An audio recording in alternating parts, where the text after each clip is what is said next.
Search and rescue operation sa 7 pa manong nawawala sa gumuhong Chuson Supermarket patuloy. Search, rescue and retrieval operation sa Porac, Pampanga maaari pang tumagal ng hanggang 1 linggo ayon sa NDRRMC. 3 patay sa pagbagsak ng helicopter sa Malolos, Bulacan kahapon. Tunay na sanhi ng aksidente, inaalam pa. Naitalang inflation para sa first quarter ng 2019 pumalo sa 3.8%. Imbak na tubig sa Angat Dam, patuloy na bumababa. Supply ng tubig sa irigasyon, babawasan. Komemorasyon para sa anibersaryo ng pagsasara ng Boracay nagsimula na ngayong araw.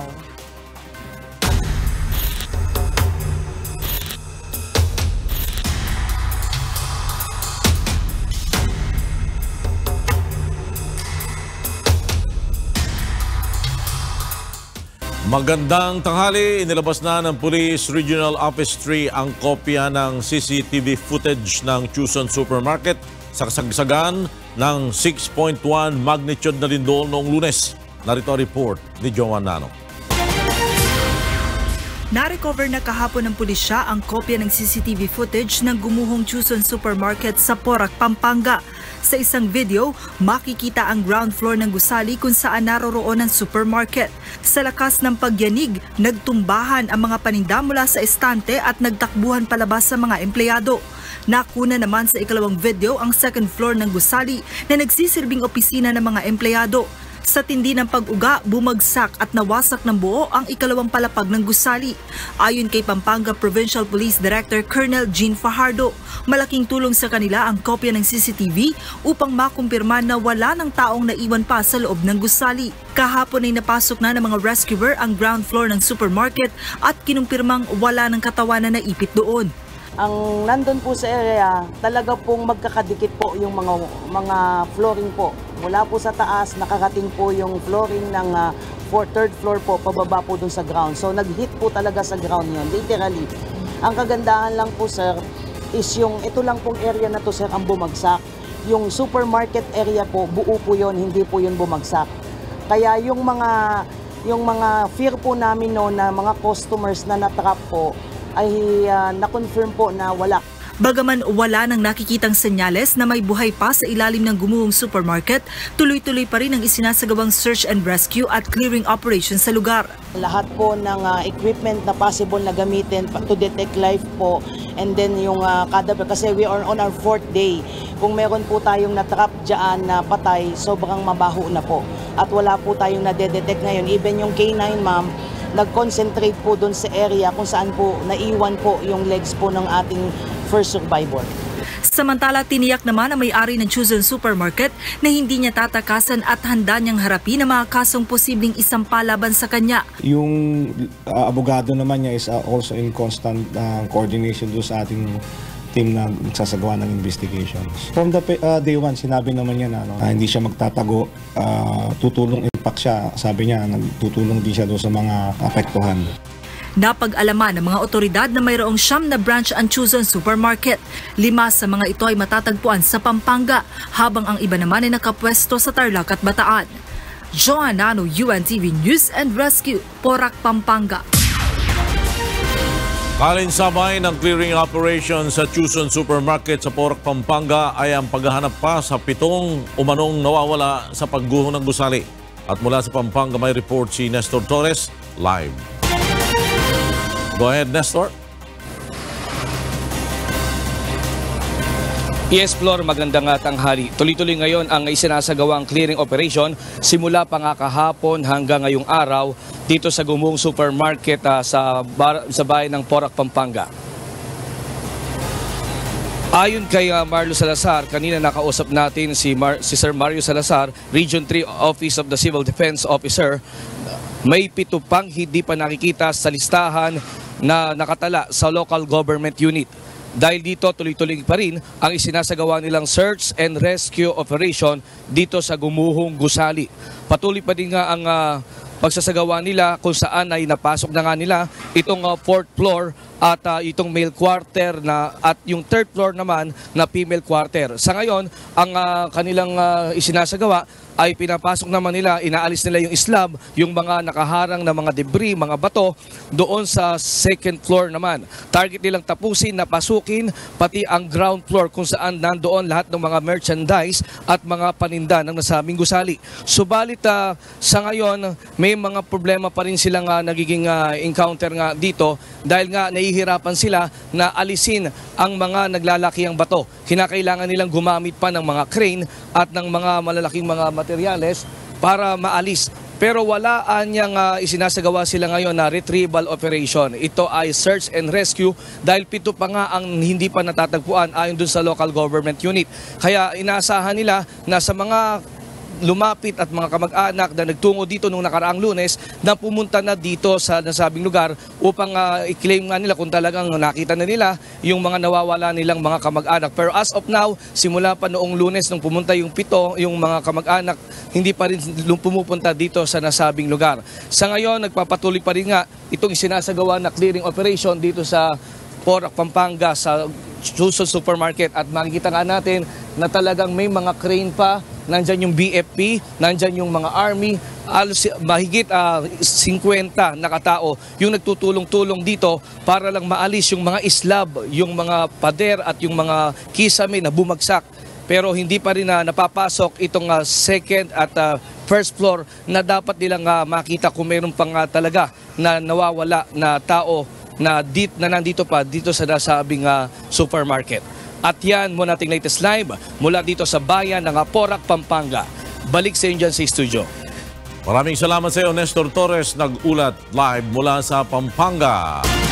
Samantala, ipinahayag ng National Disaster Risk Reduction and Management Council na tatagal pa ng 2 araw hanggang 1 linggo ang search and rescue retrieval operation sa gumuhong Chuzon Supermarket sa Porac, Pampanga.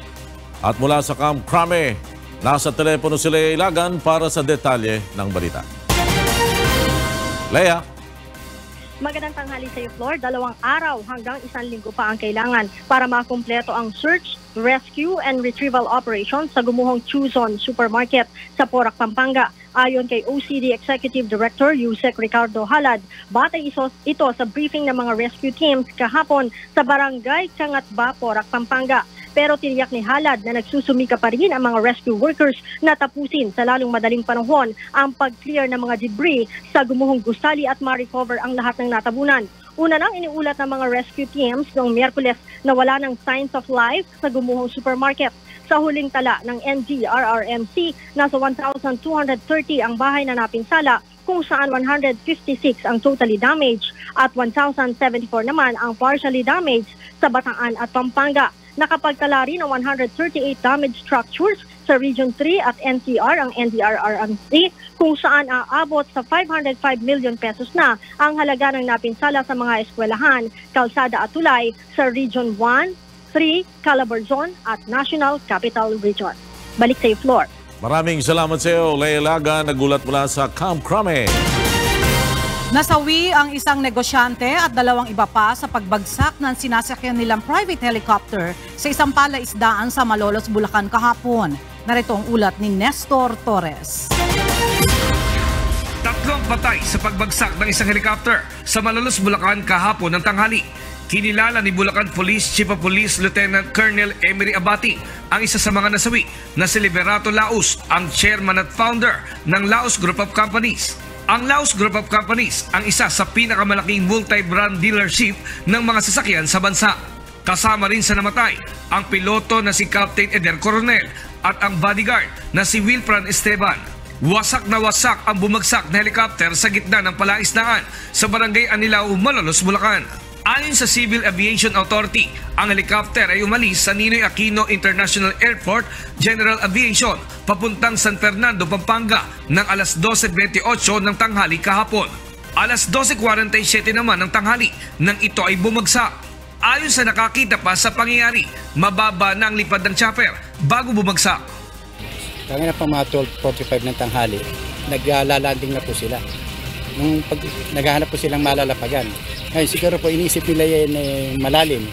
Ngayon po, bumabulusok po sila nga na magte-take off. Hindi na po sila nakaangat. Dire-diretso sila sa pagbulusok.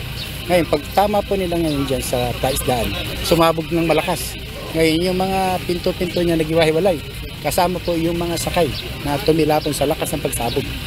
Ang helicopter na may body number C8098 ay pagmamay-ari at ino-operate ng Laos Group of Company Air Transport.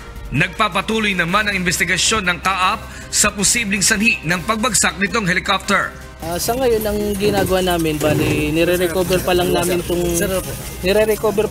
tong mga pieces ng aircraft. Ito yung mga ibang parts na nakuha na namin sa tubig. Saan nagkaroon ng problema, sir? Sa ngayon hindi pa namin alam pero naka-interview na kami ng mga witness. Pasado alas 9 naman ng gabi nang maalis sa palaisdaan ang helicopter. Nestor Torres, UNTV News and Rescue, Bulacan. Samantala, patuloy ang investigasyon sa pagbagsak ng chopper na sinasakyan ng negosyanteng si Liberato Laus at mga kasama nito kahapon sa Malolos, Bulacan. Hindi rin inalis ng mga investigador ang posibilidad na isa sa mga dahilan ng aksidente ay ang lagay ng panahon. Ayon kay Civil Aviation Authority of the Philippines, Eric Apolonio, hindi dahil maaliwalas at malinaw ang panahon ay hindi na ito magiging dahilan ng helicopter crash. May tinatawag daw na anyang clear air turbulence kung saan maaaring may mga bagay na hindi nakikita visually ngunit nasasagap ng radar. Bukod sa tectonic earthquake ay may iba pang maaaring sanhi ng lindol. Alin nga ba sa mga ito ang maaaring magdulot ng pinakamalaking pinsala? Narito ang report ni Ray Palayo. Magkaibang epekto ng lindol sa iba't ibang mga lugar. Ayon sa Philippine Institute of Volcanology and Seismology o PHIVOLCS, mas mapaminsala ang lindol sa mga lugar na malambot ang lupa gaya ng kinaroroonan ng Pampanga na naapektuhan ng 6.1 earthquake sa Zambales noong April 22. Tinawag itong tectonic o paggalaw ng mga plates o mga bahagi ng lupa sa mundo. Mas malawak ang naaabot ng pagyanig nito kumpara sa lindol na dulot naman ng aktibidad ng isang bulkan. Sa volcanic earthquake ay ang mga nakapalibot lamang rito ang nakakaramdam ng pagyanig dahil sa mga pagsabog o kaya kapag napuputol ang bato sa ilalim ng bulkan dahil sa init ng magma. Katulad po nung March 11, 2011 na earthquake sa Japan, yung tectonic earthquake po na nangyari doon sa Japan, dito sa may Tohoku area, umabot po sa Philippines, actually umabot sa buong mundo. At nag-oscillate po yung mundo sa kalakasan po ng mundo. Maaari ring magdulot ng pagyanig ang mga landslides, pagpapasabog ng mga dinamita sa minahan o kaya'y nuclear explosion. Ayon sa PHIVOLCS, may magkakaiba ring direksyon ang mga pagyanig o seismic wave. Ang primary wave po, ang travel po nito is up-down direction. So ito po yung nararanasan natin na pagtaas at pagbaba pag lumilindol. Ang secondary wave naman, ito yung sideways movement. Kadalasan, ito po yung pinakamalakas na movement at nakakasira po ng mga structures. Meron din po tayong isang klase pa na seismic wave na tinatawag natin mga surface wave. Kadalasan po nangyayari ito dun sa mga lugar na kung saan ay malalambot ang lupa at natatrap po yung mga seismic wave at nagkakaroon ng oscillation po.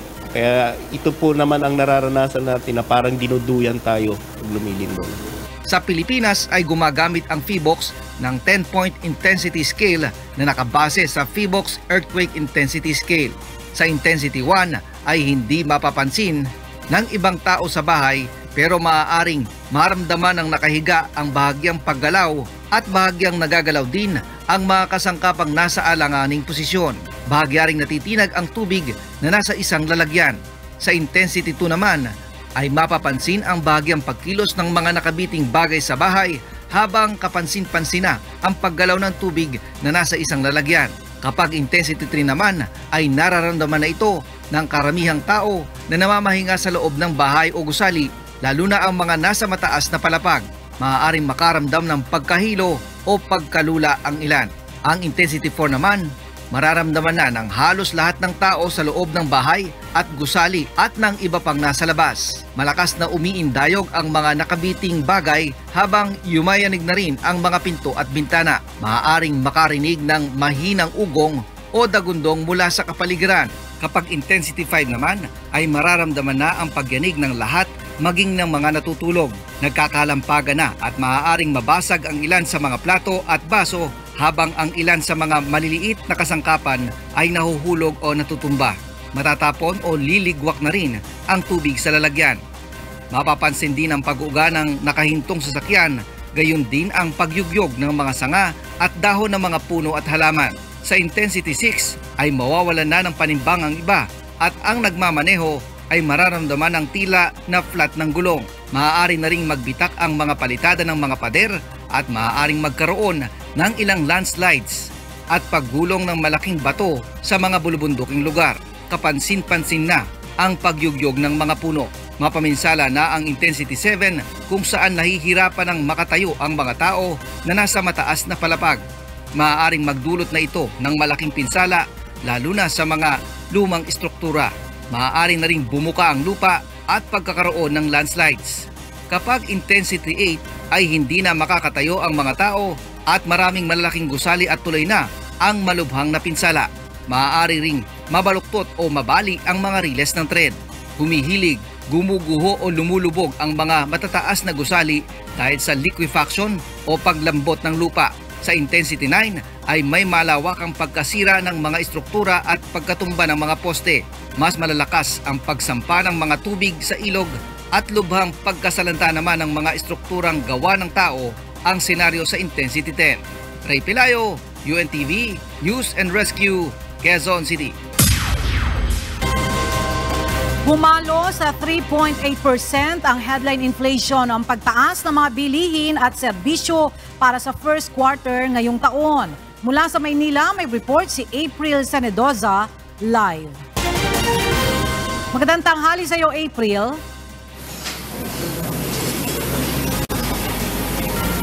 Ella, kaninang umaga, inanunsyo ng Bangko Sentral ng Pilipinas na ang kabuang inflation rate ng bansa ay bumaba sa 3.8% noong first quarter ngayong taong 2019. Ella, ang inflation rate ay sukatan ng mabilis na pagtaas ng presyo ng mga bilihin at serbisyo sa mga partikular na lugar. Mas mababa ito kumpara sa 5.9% naitala sa fourth quarter noong 2018. 3.8% din ang naitalang inflation rate sa first quarter noong 2018. Ang naturang datos, Ella, ay pasok sa 2 hanggang 4% target range ng pamahalaan. Ayon sa ahensya, bumagal ang inflation sa unang quarter ng taon dahil nag-improve ang food supply conditions.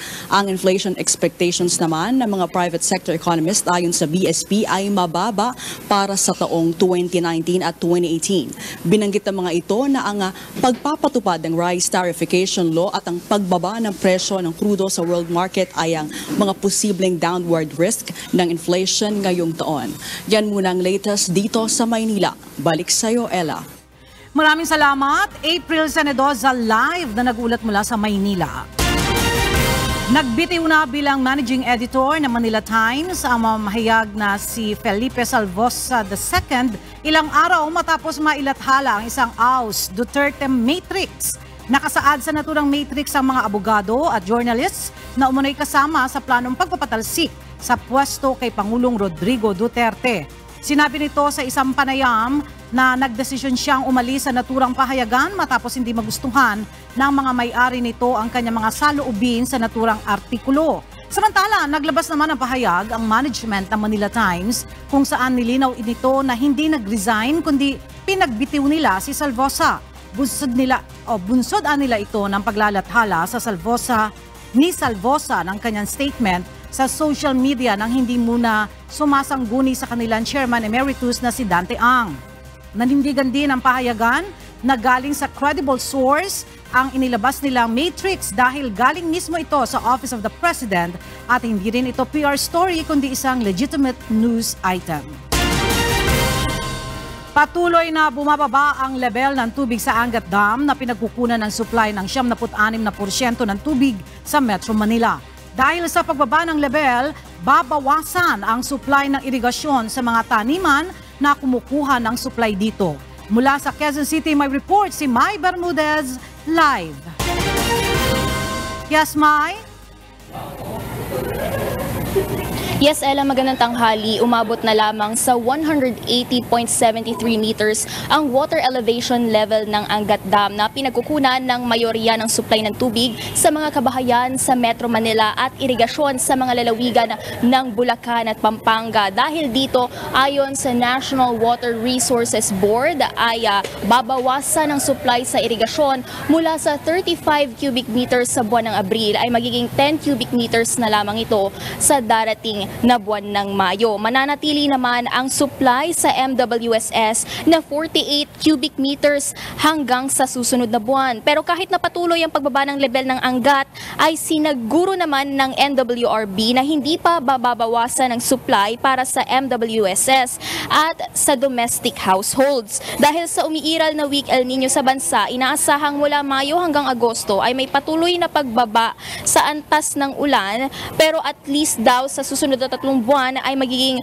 malapit sa normal ang kondisyon ng naturang dam. Ang Angat ang pangunahing pinagkukunan ng 76% ng supply sa Metro Manila at irigasyon sa 27,000 hektarya ng lupa sa Bulacan. Patuloy ang pagbaba ng level dahil sa kakaunting ulan at pagtaas ng demand dahil sa tag-init.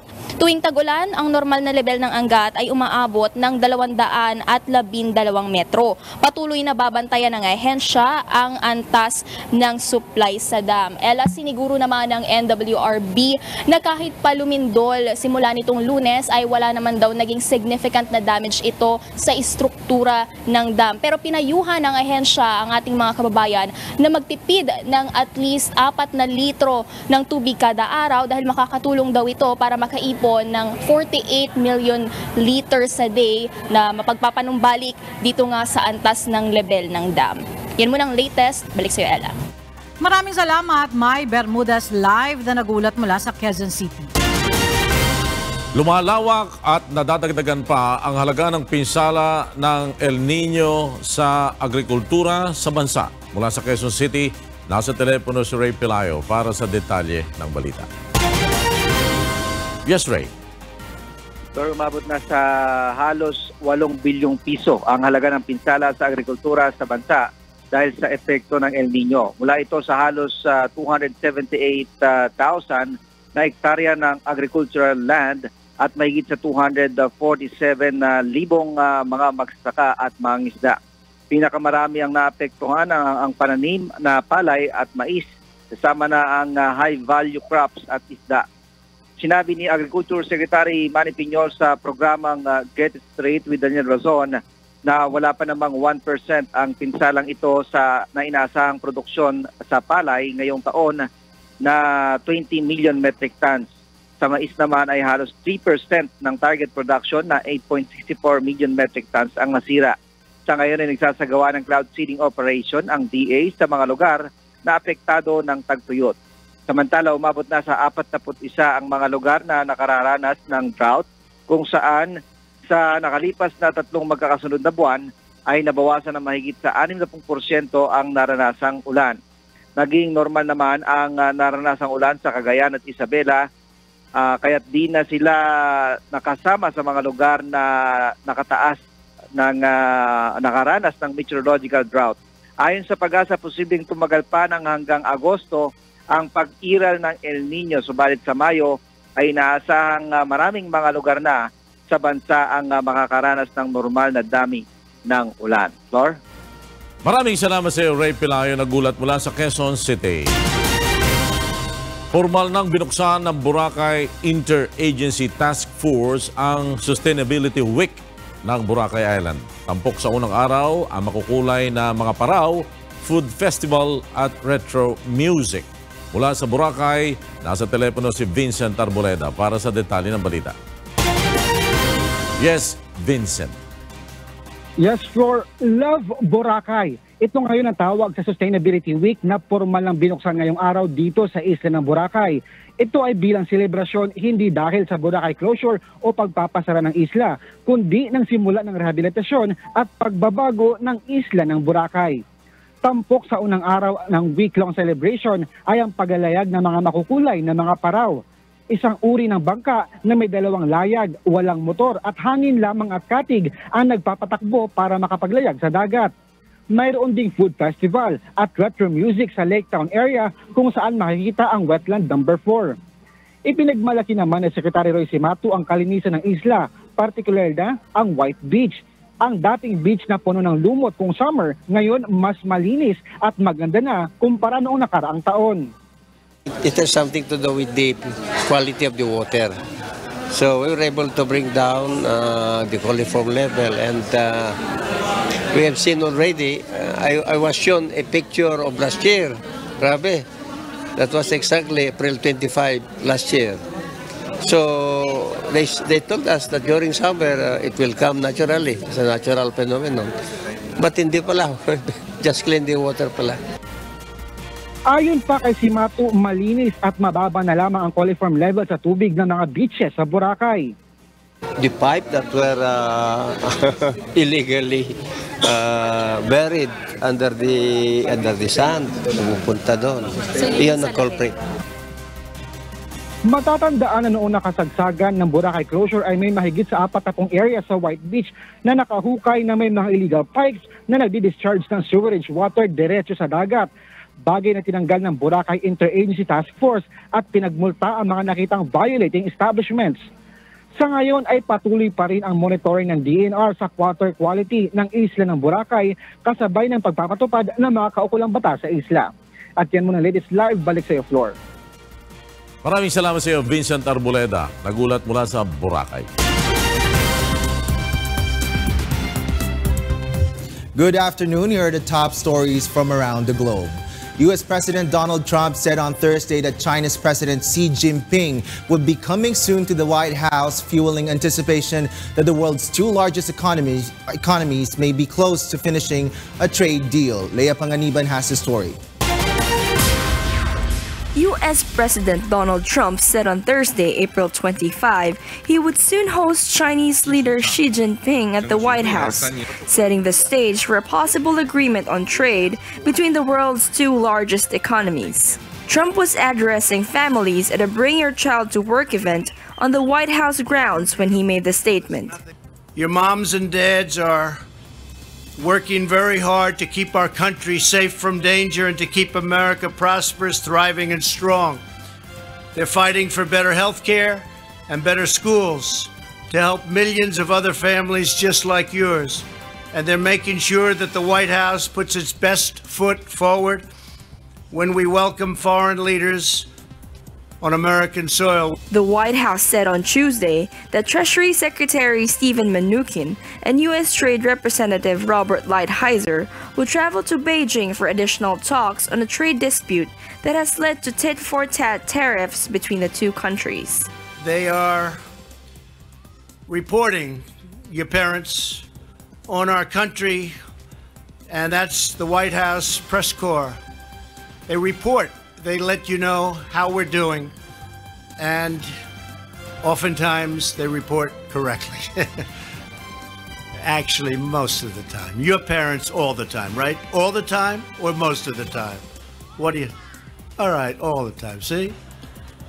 I agree. For purposes of this speech, I agree.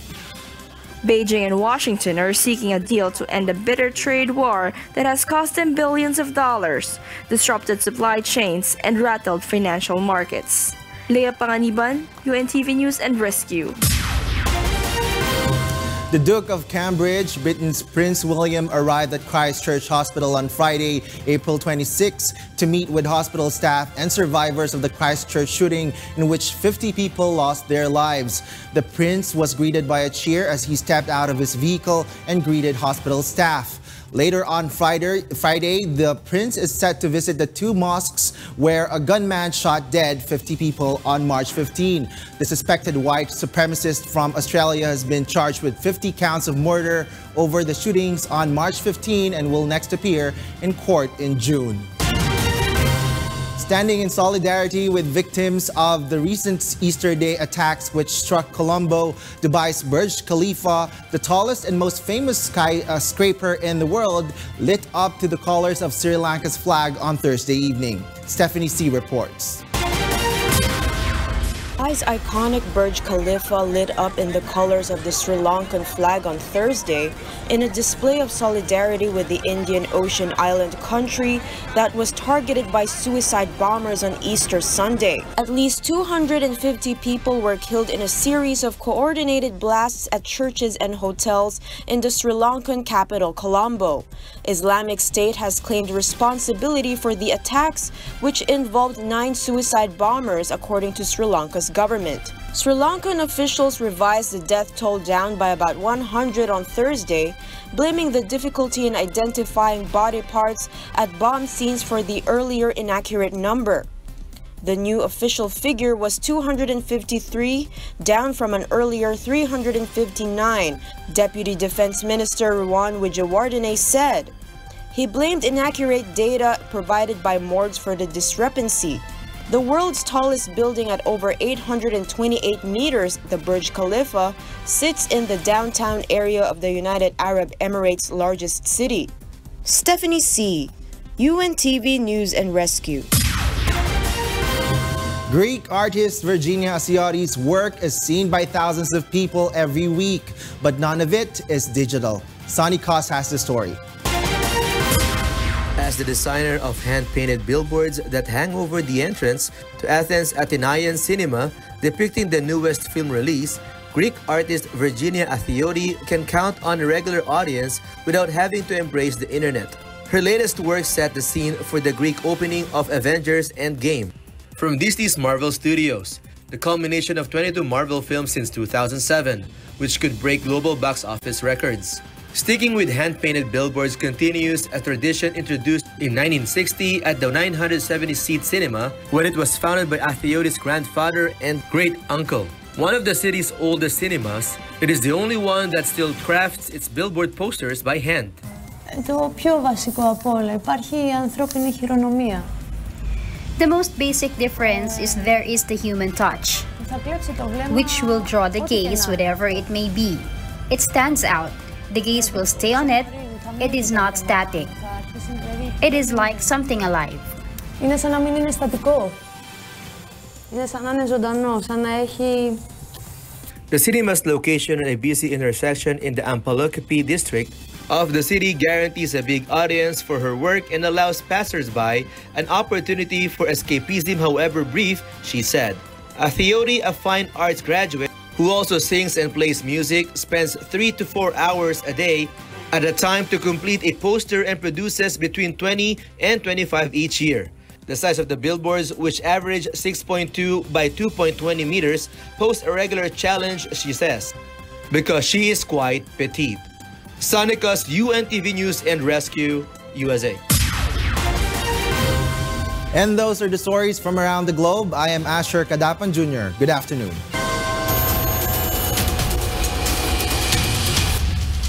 Naaresto ng mga otoridad ang 4 na lalaking hinihinalang miyembro ng isang criminal group sa buy-bust operation sa Taguig City kanina madaling araw. Narito ang ulat ni Asher Kadapan Jr.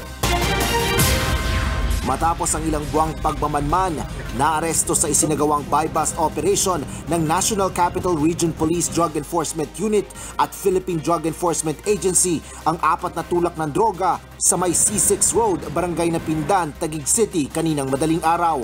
Kinilala mga naarestong drug suspect na sina Joseph Marcelo, Ronald Kerwin Bustos, Anthony Cruz at Robert Saligan. Itong 4 na ito ay dito nag-ooperate sa southern part ng Metro Manila. Lahat sila ay dati na nahuli. Sila ay dati nang involved pa sa illegal drugs activities. Nasabat sa mga ito ang 6 na sachet ng hinihinalang shabu na tinatayang nagkakahalaga ng 1.1 million pesos, isang hand grenade, isang caliber 45 pistol, isang caliber 9mm pistol at mga bala. Lumalabas din sa investigasyon na pawang miyembro ng isang criminal gang ang mga ito. Itong granada na nakuha natin at saka itong 2 baril nagpapatunay na itong grupong ito ay hindi lang sa droga involved but probably dun sa iba pang illegal activities. Aminado naman ng isa sa mga suspect na nagbebenta sila ng illegal na droga. Nakapag-utusan lang po kami dahil lang po sa pera. Gipit lang po, ma'am. Hindi po ako pasabit lang po. Sama lang ako sa. Maharap ang mga suspect sa kasong paglabag sa Comprehensive Dangerous Drugs Act of 2002, illegal possession of firearms and explosives at paglabag sa umiiral na gun ban kaugnay ng nalalapit na halalan. Asher Cadapan Jr., UNTV News and Rescue, Taguig City.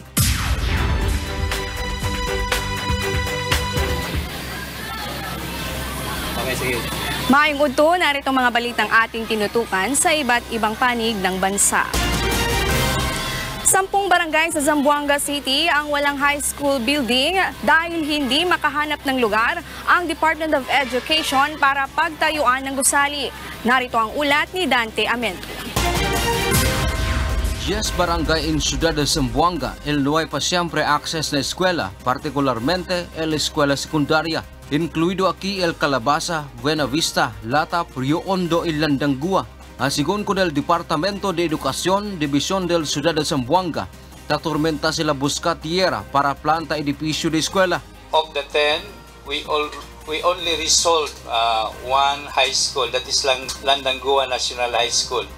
We acquired, I think, the 1 hectare donated to the Department of Education. Por causa con el falta escuela na lugar, ta sakripisyo el cuantos estudiante camina na otro barangay maskin lejos este. Hindi pa sigurado el departamento si cuando sila pwede planta eskwela na maga-mensionaw lugar. Por eso, tabusca sila quien pwede duna o vende con ellos tierra para planta edificio de eskwela. We are working on the rest of the schools, like for example Latap, we had already identified area. Come Susana, we hope that DENR will give us stewardship for 1 hectare, but the other we don't have. Dante Amento, UNTV, Noticias y Rescate, Ciudad de Zamboanga. Nagpasiklaban sa kanilang mga kakayahan ang mga personahe ng PRO-13 sa pagresolba sa anumang rally senaryo sa rehiyon. Karapatang pantao ng mga demonstrador dapat pa ring respetuhin ng PNP ayon sa Commission on Human Rights. Mula sa Butuan City, nasa linya ng ating komunikasyon si Raymond Octubre, live. Magandang tanghali, Raymond. Yes, Janice, maayong udto daw tinuod nga panghitabo ang makita sa gipahigayong Civil Disturbance Management Competition sa Police Regional Office 13. Gipakita sa nagkadaiyang police officers ang ilang abilidad kung unsaon pagsulbad ang unsa mang rally kon kagubot nga binuhatan sa mga demonstrador. Janice, ang senaryo, adunay mga taong gibutang ang Pro 13 nga maoy magpasiugda sa rally. Adunay tinukloday o binatuay tali sa pulis o ralista. Adunay sa mga pulis nga nangaangol human gibugno sa mga ralista. Sumala sa panggamahanan sa Pro 13 kada tuig kining ginahimo aron mamahimong andam ang mga pulis sa unsa mang kagubot. To make it sure na ang mga tao natin is always prepare. Always prepare na magkaroon ng any kind of rally dito sa region natin, anywhere here in the region, makaka-react tayo whether it is planned or whether it is a lighting rally. Matod pa ni Police Colonel Ernesto Tendero Jr., gibasihan nila sa paghatag og grado sa mga nisalmot kung nahimo ba nila og tama ang demonstration of 8 basic CDM formations. Janice, pahinumdom sab sa Commission on Human Rights nga bisag barahas ang mga demonstrador dapat gihapong respetuhon sa pulisya ang ilang tawhanong katungod. Our key message in this civil disturbance management is really that in all measures to restore order, human rights should be observed. Ogbong ka ng latest, balik sa imo, Janice. Daghang salamat, Raymond Octubre. At yan ang ating mga balitang from D. Ako si Janice Enhente, maayong udto. Ilan sa mga rescue dog ng MMDA K9 Corps ang tumulong sa rescue operation sa gumuhong supermarket sa Pampanga. Isa sa mga nakuhang survivor sa gumuhong gusali ang natagpuan sa tulong ng mga ito.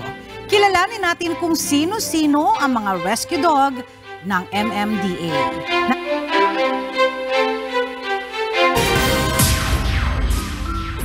Itinuturing na man's best friend ang mga cute na mga alaga nating aso. Pero alam nyo ba na hindi lang pagpapasaya ang nagagawa nila? Kaya rin nilang tumulong upang makasagip ng buhay.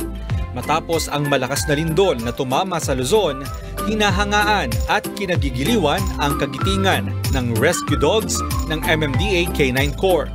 Pinadala sila ng MMDA sa gumuhong supermarket sa Porac, Pampanga upang makatulong sa search and rescue operations. Kabilang sa Team Porac Search and Rescue K9, si Billy na isang Belgian Malinois, Farah na isang German Shepherd, ang cute na si Thunder na isang Jack Russell Terrier at si Ringo, Cody at Chia. Ang mga asong ito ay trained na maghanap ng mga tao sa isang gumuhong gusali.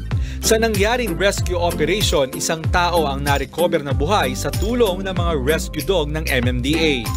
Mayroong ding na-recover na isang casualty sa tulong ng mga asong ito. Inulan naman ng mga positibong komento sa social media ang kagitingan ng mga rescue dogs. Ayon kay Alfred Mabun Palermo, nakakawala ng pagod na makita ang mga cute na mga aso. Superhero naman ang turing ni Angie Nalica sa mga naturang aso. Saludo naman si Jeneline Alimurong sa ipinakitang katapangan ng mga rescue dogs. Inilarawan naman ni Irma Figueroa bilang maamo at kalmado ang mukha ng mga aso, subalit bihasa sa pag-rescue. Ang MMDA K9 Corps ay isang non-profit organization na binubuo ng mga citizen volunteer na sinasanay ang kanilang mga aso para sa search and rescue operations. Mon Hokson, UNTV News and Rescue. At yan ang mga balitang aming tinutukan at inaksyonan. Dahil sa aming pagbabalita, una ang pagkalinga sa kapwa. UNTVC News, may balita saan mang panig ng daigdig. Magandang tanghali at Happy Weekend!